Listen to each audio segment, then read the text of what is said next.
Bristol Community College, Mathematics with Dan Avedikian, Math 060, Topics in Developmental Math, Section 1.3, Problem 21.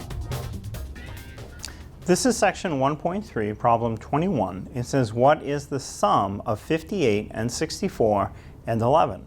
So the word sum, spelled with a U, just means add together. So it could just say add 58 plus 64 plus 11. So that's what we will do.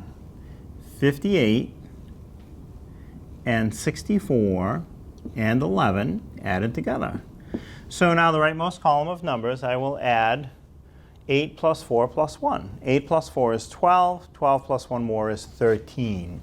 So for 13, I write the 3 from the 13 under the column of digits that I just added and carry the 1 from the 13 to the top of the next column of digits. And now I will add 1 plus 5 plus 6 plus 1. So 1 plus 5 is 6. 6 plus 6 more is 12. 12 plus 1 more is 13. So I get a result of 133. The sum of 58 and 64 and 11 is 133.